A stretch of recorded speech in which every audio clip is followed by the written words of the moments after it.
You're listening to the Mommy Labor Nurse podcast, where you'll gain the tools, knowledge, and confidence you need to erase the unknowns, feel in control, and have an even better birth no matter how you deliver. My name is Liesel, mom of two, practicing labor and delivery nurse, and your host. From over 8 years and counting of working at the bedside, I know that knowledge is the key to an even better birth. So tune in each week to learn about all things pregnancy, birth, and postpartum from me, a labor and delivery nurse that's seen it all. And now let's get into this week's episode. Welcome back to the 12 weeks of labor. This is week 11. We only got one more episode after this. And can you even believe it? I can't. It's been 12, well, more than 12 weeks because, I've been slacking on a few of the weeks, but it's been 12 episodes, 12 of my favorite episodes. And it's so cool because this one I chose has me and it has my sister on it and it has my mom. So this episode is when I had my mom come on. I think it was the very end of 2022, I want to say. I had my mom come on and tell her birth stories of me when she had me and when she had my sister. And it's such a special episode because, it has my mom on there and I love my mom.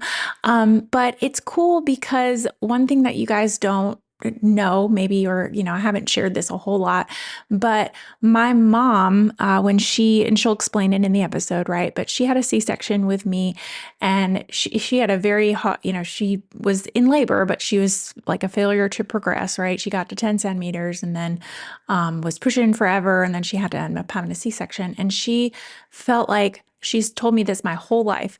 She felt like her labor and delivery nurses just took such good care of her and she felt so vulnerable at that point. And just, she raved about how caring and just like how well taken care of she felt during that experience, even though it was so hard, right? And she wanted to have a vaginal birth, but it turned out in a C-section, but she's always talked so highly of them. And that is one of the reasons I wanted to go into labor and delivery, because my mom just told me that story so many times growing up. So yeah, it's very special to think about that. And I love my mom. So let's hear from my mom. Welcome to the Mommy Labor Nurse podcast. Thank you guys so much for being here today. Hey. Hey, how you doing? Good. All right. So Jenna has been on the Mommy Labor Nurse podcast a few times. How many times, Jenna? Twice? I guess. I'd say twice. Yeah. Yeah. I guess we did the pregnancy episode and then we did our podcast or the postpartum episode. Right. So Jenna's been on here, but we have a new guest on here. My mom is going to be on the podcast today, guys. At the end of last week's episode, I told you guys that this was going to be an episode to kind of close out the year, an idea that I kind of got and have been saving and wanted to do to kind of wrap up 2020. So today we are going to do a birth story, and we're going to talk about my birth when I was born with my mom and when my sister was born. So fun fact, my mom had two different types. So she had a C-section with me and she had a vaginal birth with my sister. Very different pregnancies, very different deliveries. So we're going to go through both. But Mom, I always ask people to introduce themselves in the beginning. So if you want to go ahead and introduce yourself, tell everybody, what your name is, where you're from, what you do, and what you like to do for, I don't know, hobbies and stuff. So go ahead. Okay, my name is Sharon Heinzelman. I'm currently from North Carolina, originally from New Jersey. Right now, my husband and I own rental properties and renovate them, and that's what we do for a living. In the past, I did tech support for software companies and stuff. And let's see, what do I do for fun? I play with my grandchildren and Walter. Jenna's cats. Yes. What you do for fun. All right, cool. All right, Mom. So this is going to be, very informal going through. What I usually tell people to do is to start at the very beginning. So we're going to go back before I was even around, and I want you to tell me what, if you had any issues getting pregnant with me and how that experience was. Then getting pregnant, first trimester, second trimester, third trimester. So let's jump it way, way back. First of all, how old were you when you had me? Okay, well, we were married in 1984. Okay, I was 25 at the time. Okay. I originally got pregnant, I guess, in 1987, I guess. And that was actually, I hadn't been trying to get pregnant until that, luckily, I got pregnant right away. We had been renovating our house at the time, so I didn't want to bring a new baby into a construction area. Yeah, so I got pregnant. I'm trying to remember. It must have been just after the first of the year, and I miscarried. One morning, I know it was Easter weekend because Oma, your grandmother, was visiting us in New Jersey, and she was just about to leave to drive back to North Carolina. And in the middle of the night, I woke up in a pool of blood, and I had to go to the hospital, and obviously I had lost the baby. So that was our first pregnancy. And then, of course, you're not allowed to, try to get pregnant for a couple of months. So, and do you remember how many weeks you were? I think I was about 8 weeks at that time. 8 weeks. Okay. Yeah. And I didn't know the sex of the baby. I never found out afterwards any of that. And I probably wouldn't have wanted to know. I don't know. Yeah. Maybe I would have. I don't know. But, things were different back in those days too. So, yeah. So I miscarried that baby. And so we didn't try for a while. And I think we actually were renovating our first rental property at that time. So we kind of delayed a little bit more because, again, I didn't want to try to get pregnant while I was, doing construction and painting and all that kind of stuff. Yeah. And then, again, we tried to get pregnant, and I got pregnant right away. Okay. So first month, no issues? Yeah. First month we stopped using birth control. So I got pregnant right away, and but again had problems. And I've told you many times before. I mean, I really almost lost you several times. Yeah. Okay, wait, hold on. Go back. So I don't know that I even know this, but how, when you first found out you were pregnant, what did you do? Did you did you and Dad take the test together, or did you take it and then tell Dad, or what was that experience? I don't even think I've asked. Well, I mean, remember? Yeah. Do I remember? Honestly, I guess we weren't really doing the what's the basal thermometer then, because we had gotten pregnant right away, so we were okay with that. But yeah, I mean, I knew when I was ovulating, and I would take my test, and he was like, okay, well, what does it say? That kind of thing. So I mean, he was part of it all along, of course, And so, I mean, we were thrilled because we really wanted a baby, and had waited a couple of years, but we both loved children, and we both wanted a baby so badly. So, and had lost our first one. Yeah. So, we, were thrilled. Well, but then again, and I think I got pregnant with you it was around November sometime. Okay. I think it was November, because we were supposed to come to North Carolina. And it's funny because I hadn't told anybody at my job at the time. I was working at Johnson & Johnson at the time. I hadn't told them the first pregnancy when I lost the baby, so they knew nothing about that. And I didn't tell them the second pregnancy either because, first of all, I was afraid of losing, you kind of are afraid that something's going to happen again. You're a little suspicious about things. But it was the day before Christmas break. It was the last day of working at work, and we were going to have our Christmas holiday. And I started bleeding again.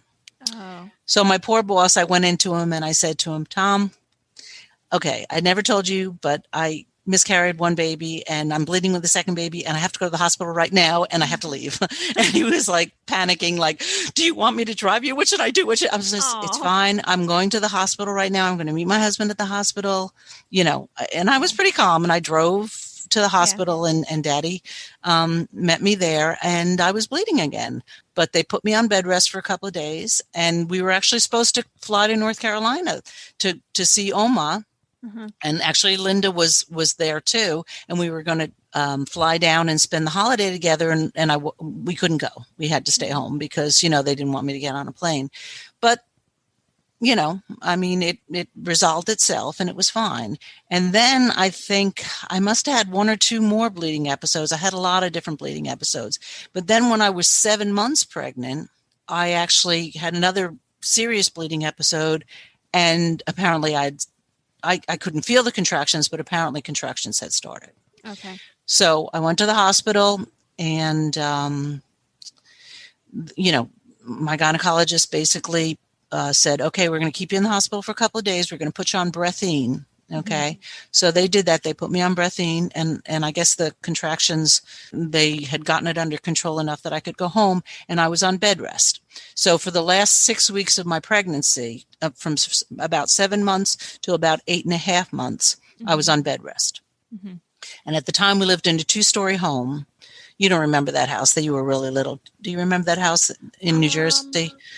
I think, wait, is it the same house? Like, is it the last house that we lived in before? Yeah, the one that we lived in. Yeah. Yeah, I kind of remember it, but I barely do. I wanted to ask you though, before you go into that, into the whole bed rest thing. So going back to when you had the bleeding episodes in the first trimester, you said they were kind of all in the first trimester, right? No, I had bleeding episodes. Yeah, I had that one in the first trimester. Then I got past it, and it was okay. And it wasn't like I was taking anything for it. I mean, I was still working. It wasn't like I was on bed rest or anything. Yeah, I was still working and all of that. But I did have other episodes where I'd spot a little. But then the serious one was when I was 7 months pregnant. And when you would have these bleeding episodes, were they doing ultrasounds and like saying, okay, like, did they ever figure out was it coming from the placenta, or like, did they ever figure out exactly why? No, no, I don't think so. No. Mm-mm. And I mean, it wasn't like they never said that, and they never saw anything wrong. I mean, certainly I had ultrasounds, throughout the pregnancy, but they didn't see anything wrong with you. They didn't see anything wrong with the baby. Yeah. Everything seemed to be okay, but no, they never really gave me a reason for the bleeding episodes. Interesting. See, now I wonder, I mean, I've looked at ultrasounds from when I was born, and I mean, it's like you can't barely even see anything. So I wonder if like just the technology has gotten better, that they're able to visualize stuff better. I'm sure the technology has gotten better, and I'm sure that, things are just different. They know a little more about things than they did before. Or do you think that they maybe knew and they didn't like fully tell you, or did he just flat out say, we don't know what's going on? Honestly, I don't remember. I mean, I had wonderful doctors. I loved these guys. It was a group in Mount Holly, New Jersey, and they were wonderful doctors, and they were, I don't think they would have kept it from me. They were very open with me, and were very supportive. I mean, they were real sweet guys. I mean, after my first miscarriage, or when I miscarried, I literally was in the doctor's office because I had to go to the follow-up appointment. And I broke down and was crying. Here I'm in a doctor's office with all these pregnant women, or women who had just had babies, and I lost my baby. So, of course, you're trying to, hold the tears in. I got into the doctor's office and I just started bawling, and he was the sweetest guy. He's hugging me and saying, "You'll be fine. You're going to have a healthy baby. You'll be fine. You'll be fine." And then, like I said, then when I started having bleeding episodes with the pregnancy with you, I mean, I was like, oh my goodness, am I not going to be able to have a child? That was really a fear. And, I tend to be so much like my mother in so many ways, and my mother never had any problems. She had 5 children and never had any problems. So no miscarriages, you probably had a lot of doubts. Yeah, sure. So, well, I mean, I think that is good to say too, and to recognize for people to recognize that, like, what you just said about going in and there's all these pregnant women around you, people who just had babies, Right. postpartum babies.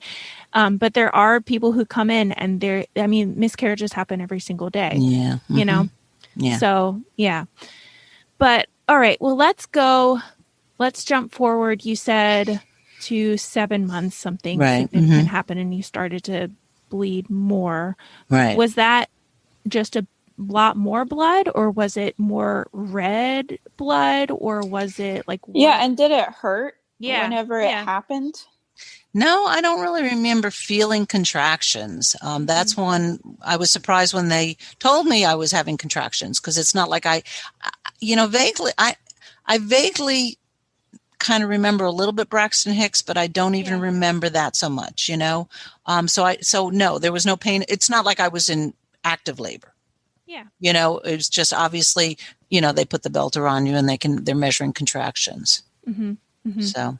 Yeah, and it's odd because when we talk about bleeding during pregnancy, there's really only a handful of things that can kind of happen, and it's usually either cervical bleeding from your cervix, because your cervix is very vascular and can bleed a lot, or it's from the placenta in some way. There's a couple different ways that the placenta can bleed, but one of the most common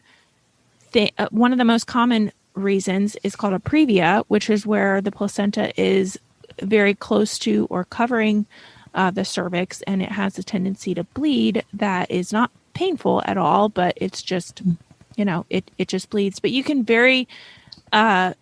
see that very well on an ultrasound. So that's why I'm wondering. Oh, that's interesting, because you're right. I mean, the technology today, it's just, when I saw, your ultrasound photos compared to the ones I have from you guys, it's like, night and day. But I would think in 1989, they would at least, I can Google it and see when they're able to tell where a placenta is on an ultrasound. Right. I don't know how the technology was back then, but I would think that they would be able to.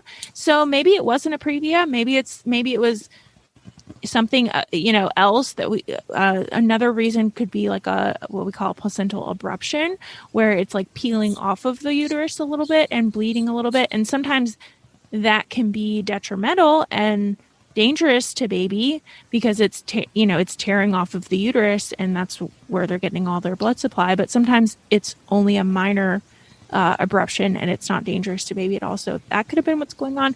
It's interesting that they just didn't really know, or couldn't really tell. So all right. So you said yes. So 7 months they put you on breathine, which is terbutaline. Same thing. We actually still use that, but we don't use it for what they used to use it for, because we use it occasionally in labor if somebody's having contractions like back to back to back to back to back, and it's a little bit too, like, we want them to be spaced out a little bit because it's stressing out baby. Okay. But we don't use it for preterm labor anymore because it has been shown to have it can cause like heart issues for mom. Yeah, that I do remember. The heart flutters. Yeah, your heart beating. Yeah, the palpitations. Right. Yes. So they put you on breathing. Right. And bed rest. I was on bed rest. Yeah. Okay. Yeah, and we lived in a 2-story house, so I basically, Daddy would get me a cooler full of food in the morning, bring it up, and I would eat from that all day. And the bathroom was up there, so I didn't have to go up and downstairs. So we did that for 6 weeks. Yeah. And then they took me off the breathing, and literally a week later, you were born to the day. Wow. So. Wow. But yeah, and that was a tough birth. That was a real tough birth. It's funny because I looked it up. I didn't remember. I was in labor for 19 and a half hours and pushed for 2.5 hours. Yeah. But my pelvis never opened up. And so, you were all the way down on the birth canal and you weren't coming out. There was just no way. So I ended up having a cesarean. Yeah. All right. So let's dive into that birth. So when you got taken off the breathing, the medication, did they say you're okay, you don't have to be on bed rest anymore, or were you Yes, they did. Okay. They said I was okay, and that now if you were to be born, it would be fine because you were 8.5 months. Gotcha. So, and so your lungs had progressed enough that you could be born. So it sounds like you were like 36-ish weeks when that happened, and then a week later you were right around 37. 30, Like yeah, probably around there. 37-ish? 37, 38, something like that. Yeah. Okay. Mhm. Okay, gotcha. So when you first went into labor, tell me what happened. Was it at night or in the morning, or what did you feel? Yeah, it was probably early in the morning. Okay. I just had felt, cramping. Mm-hmm. It wasn't real bad, but so we stayed home for a little while because, of course, we didn't want to be in the hospital all that time. And as they progressed, I did what everybody does, call the doctor. When there's certain space apart, and then you head to the hospital, and that's what we did. Mm-hmm. So, and like I said, I mean, the labor progressed, and I had dilated 10 centimeters, so I was fine that way. But I just didn't come down. they said that you wouldn't fit through my pelvis. That's what they had said to me. Mm-hmm. So they ended up, they tried forceps, they tried the vacuum thing. That's why the baby pictures of you have 2 black eyes and a cone head. Yeah, you were in bad shape. Did they say your pelvis was too small? Because isn't that like a misconception now? Okay, my belief is because I was on bed rest all that time, okay, and I wasn't active, that because doesn't your pelvis like open up or something? Don't you have? I mean, it can. I mean, that's why we talk about the importance of staying active, during your pregnancy and especially during your labor, staying active. Because you were only 6 pound 10. It's not like you were a big baby. You were 6 pounds 10 ounces. And Jenna, I mean, I had no problem with you. I mean, and you were bigger than she was. Yeah, so it wasn't like later, with the pregnancy with Jenna. Yeah. So that's something. No, it's good that Jenna brought that up. So yeah. So I mean, that's something that we talk about. That's sort of a myth that a lot of people.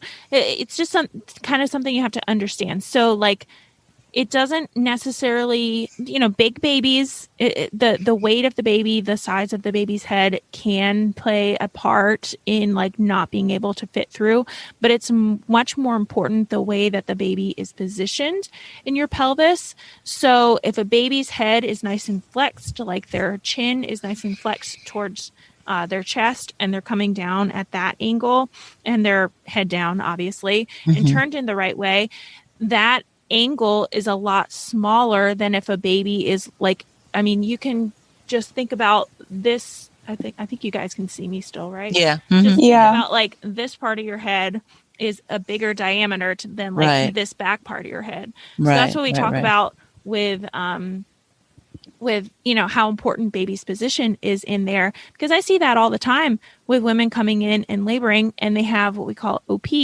babies, and their baby is, that's what happened with Rylan and Walter. They were both OP, and they're just hitting against that pelvic bone. Right. So that could have been what happened with me. And yeah, maybe the prolonged bed rest did play into it. I just didn't spin like I needed to spin. Mm-hmm. And I also had a epidural with you, whereas Jen, I did not. So I know that you said that can be a problem as well. Well, and I mean, it doesn't necessarily, maybe not a problem, but it's an intervention, Yeah. Right. So, okay. Yeah. So tell me about that. So when you got to the hospital, you were laboring. Was that your plan to get an epidural with me, or was it just kind of like? Oh no, my plan was to do it completely naturally. Okay. But as the gynecologist told me before, he said that's not something you can make a decision about prior to actually being in labor. So I learned my lesson. Like, oh no, I'm going to do this naturally. He was like, let's wait and make that decision at that time. Well, he's not all the way wrong. He's not. I mean, he's not.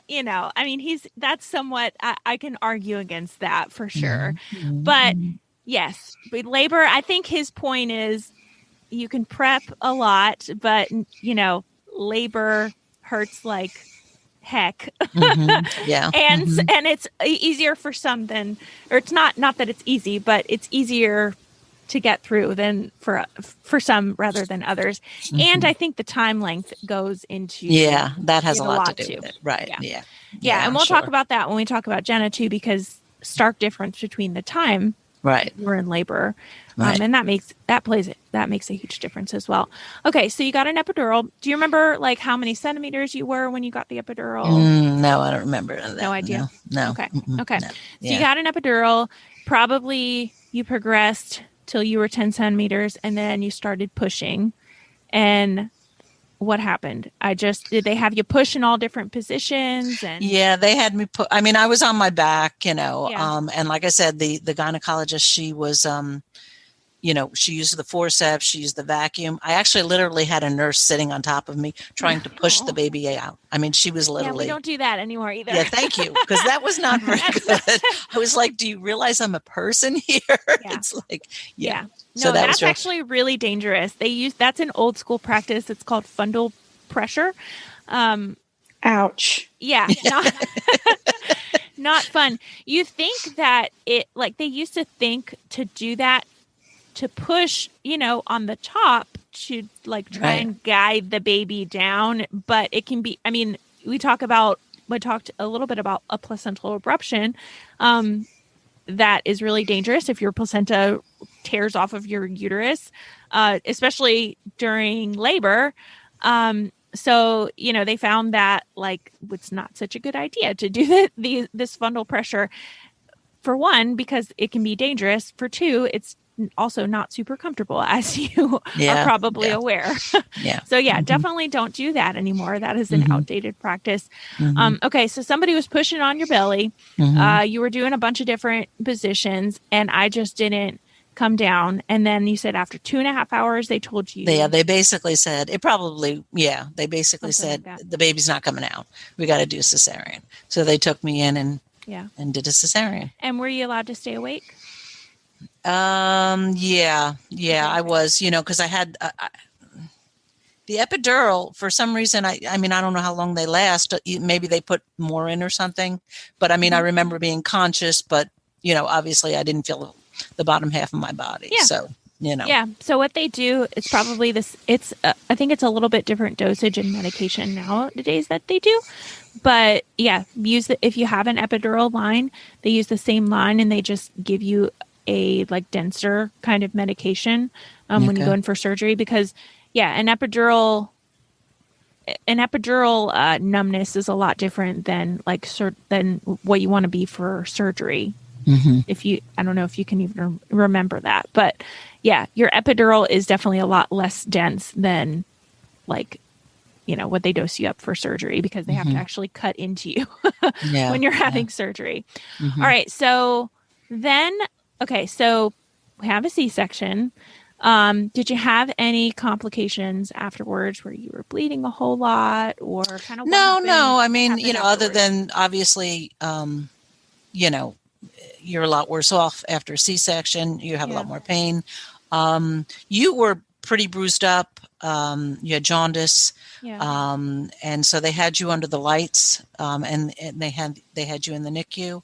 So obviously my main concern was and it's funny because, and I don't remember all of it, but I do remember that, they would call me and they would say, okay, you can come down and feed the baby. And I'd take my little pillow and do my little, cesarean shuffle and walk down there and then after a while, for some reason, I remember they told me that for a while I had to stop nursing you. I had to pump for a little while. And I don't exactly remember why. I don't know if they needed to know exactly the amount of fluid that you were getting or what.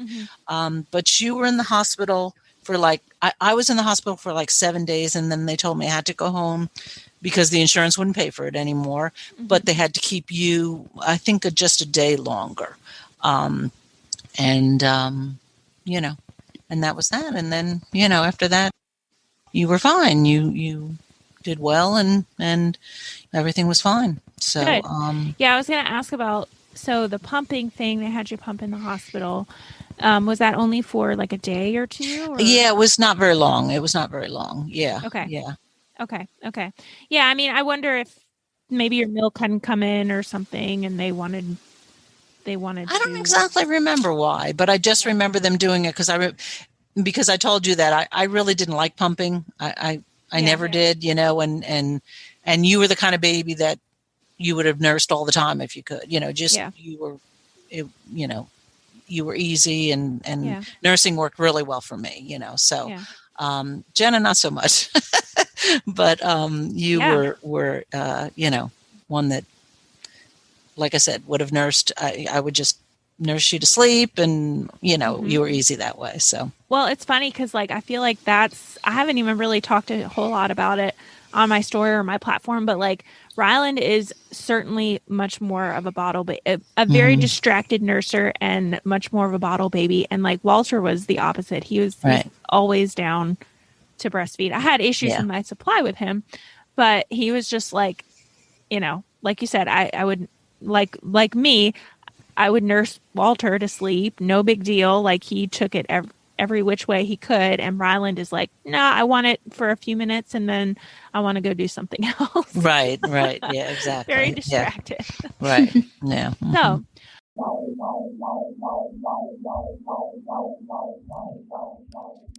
all right, the sound of that heartbeat means it's time for this week's segment of Birth It Up Babies. This one says, I took your MLN epidural series class and it was incredible. I ended up being induced after I went overdue and I was 100% prepared. Yay. I was admitted at 8 p.m. I got the epidural at midnight and I had my baby at 7:09 a.m. That is a quick little induction. Go you. I knew the questions to ask and specifically asked my L&D nurse, who is an absolute angel, to keep moving me around. She even assessed baby, who was likely sunny side up, and used the peanut ball to help get baby girl in the right spot. I only pushed for about a half hour and I only needed 1 stitch. I could not have asked for a better birth experience, and I know it's because I took your class and I was so informed. I had an active role in my labor and that meant everything. I love it. And I just want to say, I hope this doesn't come across the wrong way, but I want to throw it back and give you guys credit as well, because I love these messages. And I say this all the time in Birth It Up and all the Birth It Up babies, right? I'm so grateful for all of these messages. And I love hearing that you guys love the classes so much and that you attribute your birth experience to taking the classes. That's really, what it's all about, right? But, and a big but, the classes are just like the keys, right? Or maybe not the keys. Key's not the right analogy. The classes are like the map. Okay. So imagine, you get a map and you're like, okay, cool. Like this is doable. Like I know what I'm getting into. This feels good. But then you also have to go on the journey. So it's about going on the journey and using the map, and those two correlating together. Like you also have to go on the journey. And I can promise you, I will give you the best map that I can think of that I've come up with out there. But remember, you're the one that's actually going on the journey. You're the one going on the journey. You're the one having the birth experience. So the map is the map, but give yourself credit as well that you're the one who went through the journey. And you're the one who interpreted the map, right? And you're like, oh, okay, these things, okay. But you're the one who's actually making the decisions in the delivery room. So I just want to remind you that shout out to you going into your birth experience and being an active participant, like this girl said, of her birth experience. I just love being the map giver, and I love hearing about people who go through the map and get to the journey and get to the destination that they wanted. So yeah, there's an analogy for you. And if you want to have an even better birth, just like this mama, head on over to mommylabornurse.com/courses to get lifetime access to all 3 of my online birth classes. All right. Well, Mom, let's go into Jenna's birth now, and let's talk about Jenna's pregnancy. So for those of you who don't know, Jenna and I are 6.5 years, almost 7. Yeah, no, about 7 years apart. 7 apart. Yeah. Mm-hmm. 7 years apart. So it's quite a little while before you had another baby. So can you go back to when you were getting pregnant with her, if you had any other issues getting pregnant, or if you had any losses at that point, any additional losses before her or anything like that. And let's talk about Jenna. And Jenna, I'm going to let you, I'll ask questions too, but I'm going to let you lead and you ask questions if you want to ask questions, because this is all about you now. Yeah. Yeah. I'd love to hear more about your fertility issues, because I know you had a whole lot of issues getting pregnant with me. Right. Yeah. Yeah. See, that was the crazy part to me because, like I said, when I miscarried, I'd gotten pregnant right away as soon as I stopped using birth control with the baby that I miscarried. With Liesel, same thing. Okay. When Liesel got to be about 3, we decided to move from New Jersey to North Carolina. So we're relocating. So we relocated, and then I started a new job, and I couldn't get pregnant right away because of insurance, all that kind of stuff. Well, then we decided, yes, we want another baby, and we started trying. Now, at this point, I was actually doing the basal thermometer, where I could tell where I was ovulating. I don't remember if I did that with you, Lise. I can't remember exactly, but I know I did it with Jen. Right? You said, I think you said you did in the beginning. With Jen, with you, I don't remember that. I don't remember. But with Jen, I definitely know I was doing it because I wasn't getting pregnant, which was a surprise to me because, wait, 2 times before I tried and it worked fine. No problem at all, right? Yeah. So I was doing it. I was doing whatever you're supposed to do. You take temperature, it goes up. You have sex, and then you're supposed to get pregnant, right? Yeah. Okay. It wasn't working. And I mean, this went on for a year. Yeah. Okay. It was a year. And I had gone for my annual gynecological appointment, and I brought all my charts to my doctor, and I said, I'm trying to get pregnant. I can't get pregnant. Look, these are my charts. And she noticed right away. She looked at them. She said, oh, you're not ovulating every month. And she could tell from my charts. I didn't know what she was talking about, but, she could tell from my charts. So apparently I wasn't ovulating all the time. Well, I did finally get pregnant with her because at that point she said, how long have you been trying? I said, well, for a year now. And she said, well, if you don't get pregnant soon, you either need to go on fertility drugs or, you're not going to have a baby. And your father definitely didn't want me to go on fertility drugs because my friend because he didn't want twins or triplets. So he's like, no, Liesel's going to be an only child if this doesn't work. Oh, no. So, but luckily, actually, believe it or not, at that appointment, I was pregnant, only a couple weeks pregnant, and I didn't know it. In fact, I had a mammogram, and, luckily I told them I was trying to get pregnant, so they put the lead apron on you, because they don't want the radiation to affect the baby. So yeah, I did get pregnant, and Jenna was exactly the opposite of you. I never had a bleeding episode.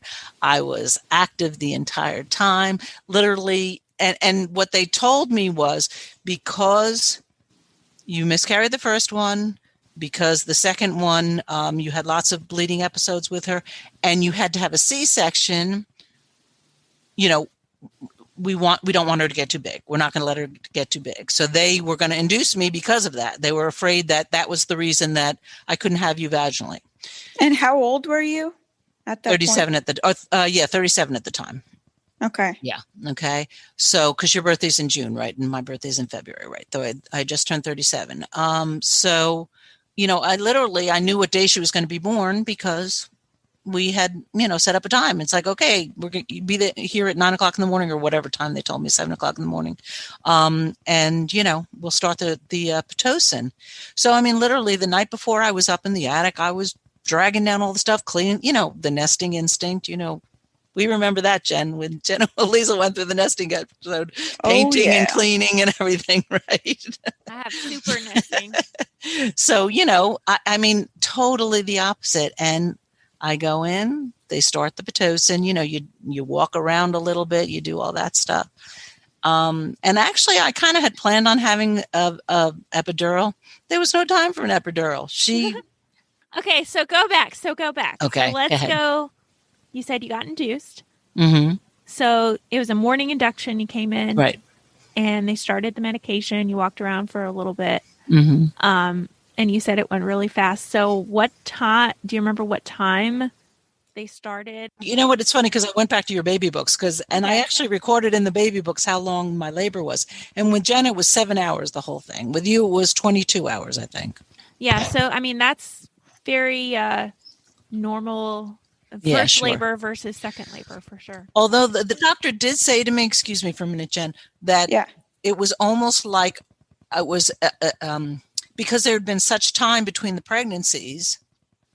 Yeah. And my body was almost like it was a first time pregnancy, because I was about to say the same thing. Yeah, since it's such like a spaced out two pregnancies, it's like your body just kind of starts over or forgets, or I don't know, but yeah, that makes sense. Yeah, we see that happen too.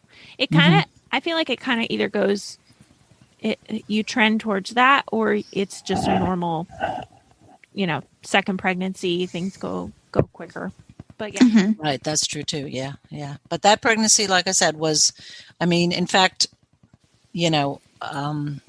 I had been having contractions, and I had one really, really strong contraction, and the L&D nurse was in with me, and I remember saying to me, "Oh, I go off at 3. I wish I." And she had been with me all day, sweetest woman in the world, and she was like, "I really wanted to see your baby born," and I had a really bad contraction, and I said, I'm ready to have this baby, because when you feel that urge to push, it's literally every muscle in your body feels that urge to push, and I'm like, I'm ready to have the baby. And she's like, no, honey, it doesn't work like that. One contraction isn't going to do that. I said, this baby's coming. The baby's coming now. And she's like, oh my goodness, and I think I went from like 4 to 10, like in one contraction. It was like something crazy. And she was like, don't push, because I don't have the doctor here yet. So I'm like, sorry, it's like, you can't stop it, so they managed to get him in there like just in time. And, Jenna was born. Boom. Yeah. It's funny that you say that about not pushing, because when I had Tiffany on a couple weeks ago and talking about her birth with Callan, she said the same thing. She was like, I've learned my lesson to never ever tell a woman not to push. Right. Because you literally can. How can they not? Yeah. It is every muscle in your body pushing that baby out. It is just literally every muscle. So, and that's why it's so crazy to me, because you think that your first pregnancy should be the easier ones, and as you get older, it's going to be more difficult. In my experience, it was totally the opposite. Yeah, nah. That's usually the easier. The more babies you have, usually the quicker they come. And yeah, I'm honestly surprised. You didn't have any problems in your pregnancy or anything, because you were 37, and that's like kind of old, right? Thanks, Don't Jen. offend anybody. I know. No, just like, that's why you had so many that's why you had so many fertility issues, right? Because you were older. Yeah, definitely. Right. Yeah. And like I said, that's what they said. They said, you're not ovulating every month, Right. But my mother, her last baby was born at 44. She had, and actually she didn't have her first child until Gary, I think she was 27. In those days, that was late to have a baby, 27. Oh.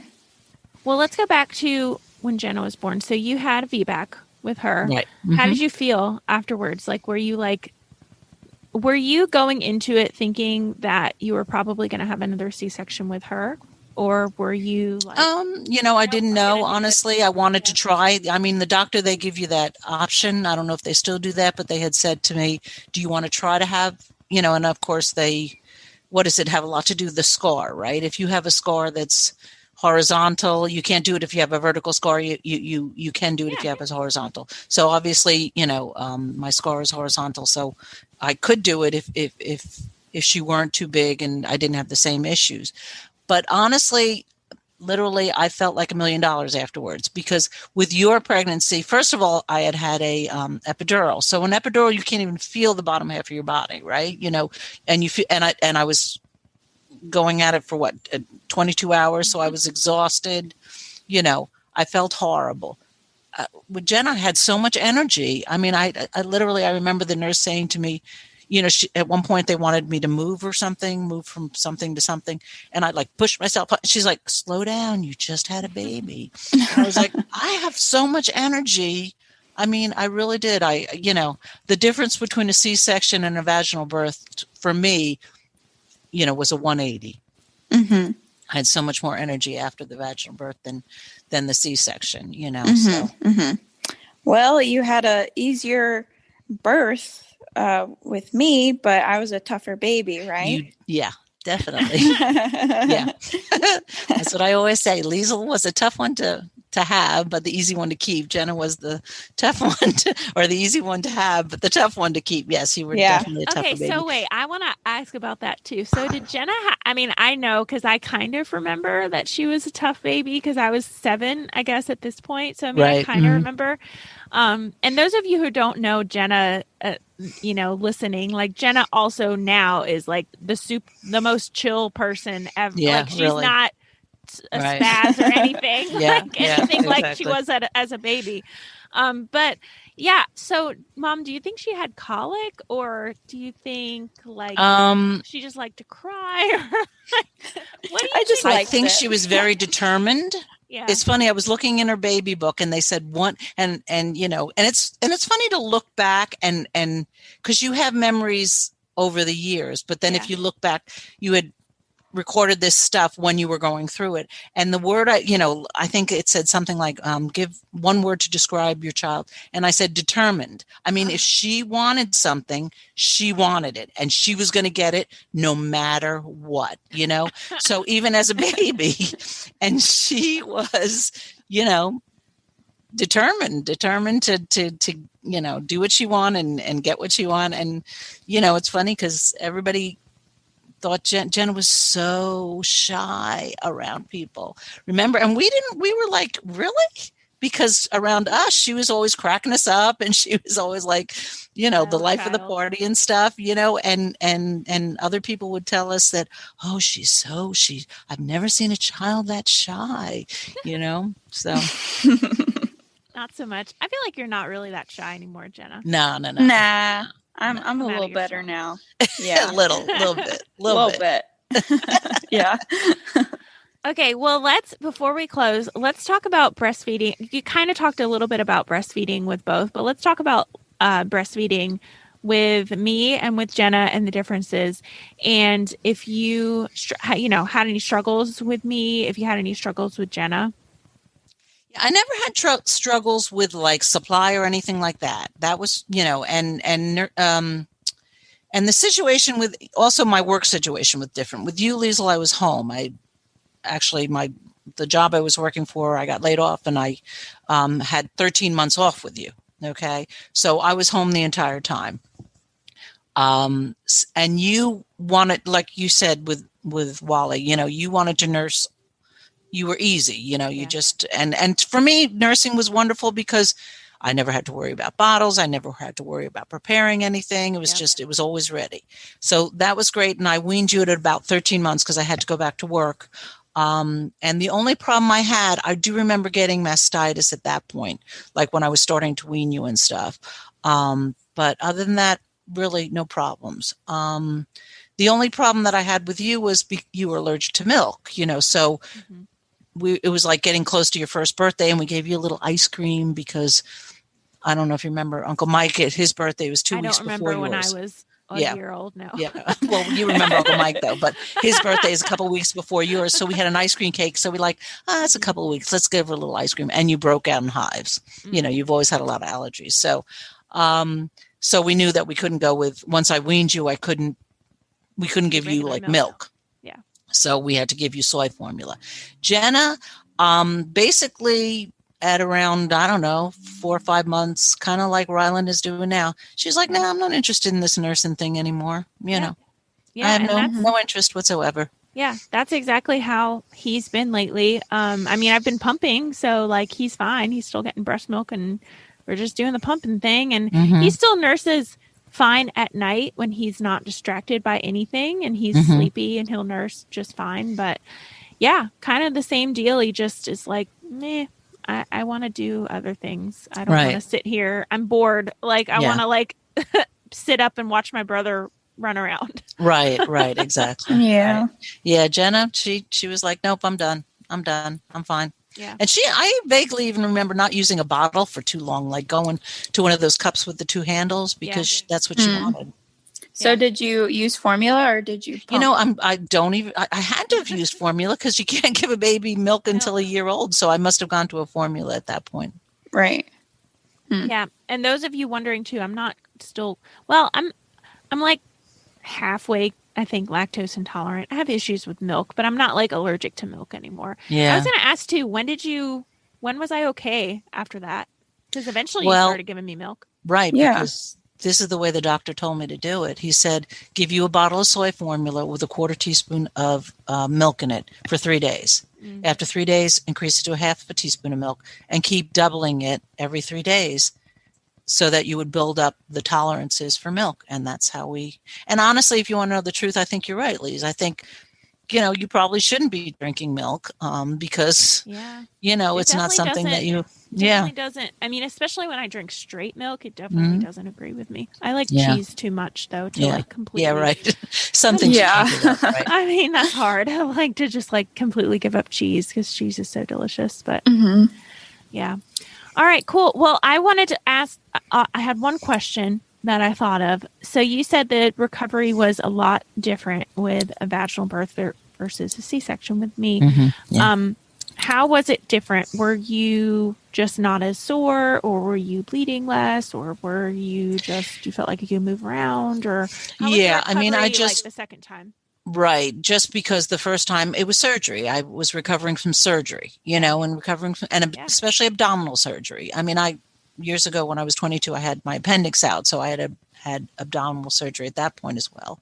Yeah. So, surgery is far tougher to get over than just a vaginal birth. I mean, I really, I'm sure I of course bled with both of you. I don't know that one was worse than the other, and I don't really remember ever having any complications, other than, you're bleeding for a while and eventually it stops. So I don't remember that. It was just because it was surgery. It was much more difficult to get over. I was sore. I remember having to walk, half bent over, for a while, until, and of course, when you have a new baby, it does, okay, maybe your body is telling you, ow, when I get up, it hurts and I don't want, but you have a baby and every instinct is, I need to take care of this baby. This baby is more important than me, so that's what it is. But with a vaginal birth, I felt great right away. I really did. I mean, it just, if my first birth had gone that way, I would be like, wow, I wouldn't have had any fears about it at all, even though, I mean, obviously it's painful, but, the recovery. And it's funny because, I always say that you forget the pain, until you get the first labor pain of the second pregnancy. Then all of a sudden, like the memories flood back, like, oh, I remember this. Oh, yeah. And it's not very good. You block it out. Yeah. But I mean, at that point, what can you do about it? But Nothing. yeah, Except persevere. That's right. That's all you can. I mean, you have no choice, right? But thank goodness the Lord gives you that ability to forget, because no one would have any other than one child, right? We'd all be totally. Only children. And I mean, I think I said this in my birth story with Rylan, maybe, I think. But yeah, I totally experienced that with him. Just, I mean, when that first one hit me, it's like, oh yeah, I forgot about this. Right, exactly. This is going to happen. Or even just, I mean, it's kind of crazy because I remember with Ryland, I don't remember it as much with Walter, but like I remember with Ryland, it being so bad. And like, I'm in so much pain and this is so horrible. And being done with him and him being born and being like, oh my God, there's like absolutely no way I'm ever going to do that again. That's terrible. And then probably a week after that, I was like, I mean, I'm probably not going to have a third baby, but like, I was like, okay. It truly goes away that quickly. Yeah. It's funny because I still have the text after you had the baby. You texted me, I'm not having another one. This is it. Yeah. After Rylan. Yeah. I know. We're scaring Jen though now. No, yeah, I know. Yeah, really. It is kind of crazy though. And I mean, I will say, I mean, I'm not trying to say like my labor's worse than anybody else's labor out there, but like I had 2 horrible, like super bad back labors. Right. Yeah, that I never had. Right. That labor I never had. Yeah, I was going to ask you that too. You never had all your contractions were in the front? Yep. Interesting. Yeah. Interesting. But I mean, physically remember thinking there was something on the wall, and I remember holding on to it. I mean, and it was some kind of bracket or something. I swear I could have pulled it out of the wall. I was just, because weird.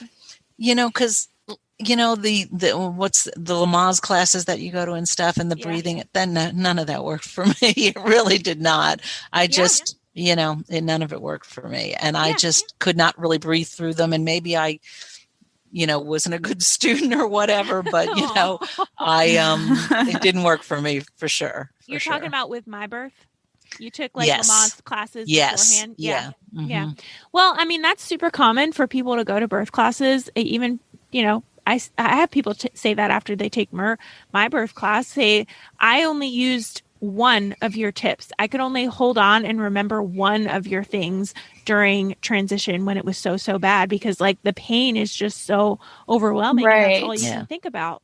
Right. Yeah. I've always thought about that. Like, it's awesome to take birth courses because you get all this education. But when it comes to the tips, like be ragdoll, relax. It's like when you're actually in the moment, you don't think about that. You're just like thinking about how much it hurts. And I mean, I don't know personally, but that's just what I can imagine, that like all those tips kind of go out the window. And I think that I needed more education. I mean, again, that's all they offered back in those days, is Lamaze. That was it. But I think that if I could have learned to have tried to relax the rest, because even just, having edited your birth courses and looking at stuff, I was like, wow, I wish I had known that then, I really wish I had known that, because, back in those days, you were lucky that you got birth courses. My mother's generation, basically, they put you to sleep and, the father woke up and, or that you woke up and they told your father what they had, It's like that's the way things were in those days. So certainly things were better for me. But today, everybody is so educated and you get a lot of different perspectives. People didn't talk about this stuff back in the old days, Mm-hmm. So I think there's, it's just so much better. And like you said, when I was reading your stuff, I'd be like, if I knew this, I think I could have, it could have been so much better for me then. But well, good. Definitely. Well, thanks for the promo, Mom. I know. I was over here talking about how it's like, oh, those tips won't even matter, but no. I'm sure it's not for everybody. And I really also love advocating for yourself, because I feel like in the old days that was not very well known back then. And you didn't dare do it. The doctor, you listened to what the doctor, he was God. You listened to what that doctor said. Okay. Right. You never questioned the doctor.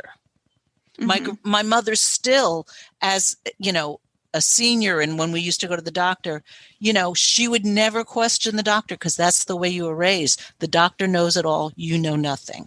Yeah. That's very interesting. It's just, I mean, and that's not to say that I know some very, very smart, well-educated doctors. Oh, of course. Yeah. I'm not denigrating doctors at all. Right. No, for of sure. Course, but it's very important to advocate for yourself and to ask questions.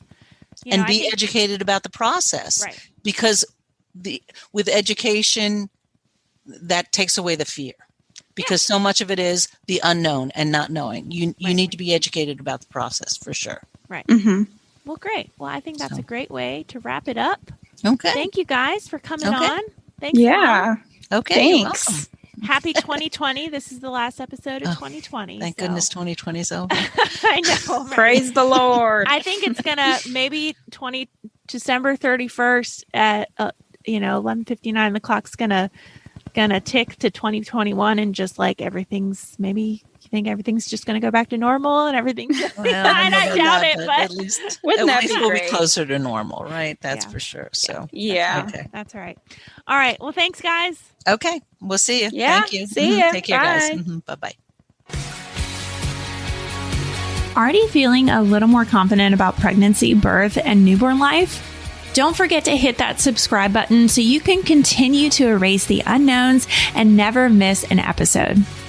And if you're looking for even more, Instagram is definitely where I hang out the most. Come join our community of more than 500,000 moms for birth education, tips, and solidarity.